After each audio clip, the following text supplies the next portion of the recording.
Hello বন্ধুরা, welcome back to my channel Sangeeta space. আশা করি সবাই ভালো আছেন। আজকে তৈরি করব কাঁঠালের বিচি দিয়ে কাঁচা কলার তরকারি। চলুন বন্ধুরা, এবার রেসিপিটা দেখে নেওয়া যাক। রেসিপিটার জন্য আলু ও কাঁচা কলা ছোট ছোট টুকরো করে কেটে নিয়েছি ও পরিমাণ মতো সেদ্ধ করা কাঁঠালের বিচি নিয়েছি। কড়াইতে অল্প সর্ষের তেল দিয়ে দিলাম। এবারে কেটে রাখা আলু ও কাঁচা কলা ভাজার জন্য দিয়ে দিলাম। সামান্য হলুদ গুঁড়ো ও নুন যোগ করলাম।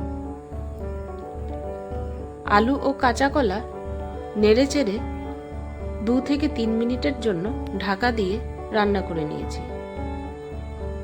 দেখুন, আলু ও কাঁচা কলা ভাজা হয়ে গেছে। এবার তুলে নিচ্ছি। কড়াইতে আবার পরিমাণ মতো সর্ষের তেল দিয়ে দিলাম। ফোড়নে দিয়ে দিলাম গোটা জিরে।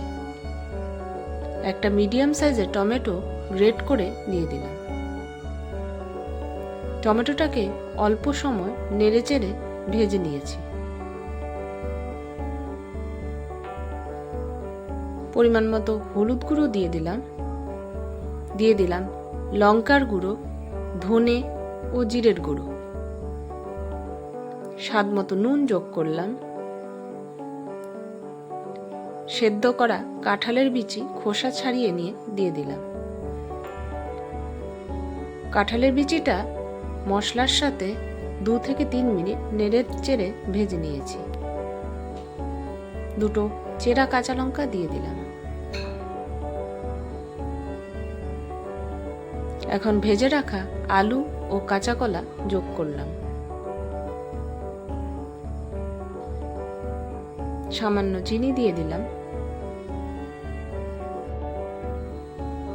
কাঁচা কলা ও আলু মশলার সাথে খুব ভালো করে লো ফ্লেমে কষিয়ে নিয়েছি। তারপর বেটে রাখা সর্ষে দিয়ে দিলাম। এখানে একটা কাঁচা লঙ্কা ও সামান্য নুন দিয়ে 1 চা চামচ সর্ষে মিহি করে বেটে নিয়েছিলাম। সর্ষেটাকে অনবরত নেড়েচেড়ে 1 মিনিট মতো ভেজে নিয়েছি। তারপর পরিমাণ মতো জল দিয়ে দিলাম। তরকারিটাকে আরও 5 থেকে 7 মিনিট লো ফ্লেমে রান্না করে নিয়েছি। তারপর গ্রেভিটা ঘন হয়ে গেলে নামিয়ে নিয়েছি।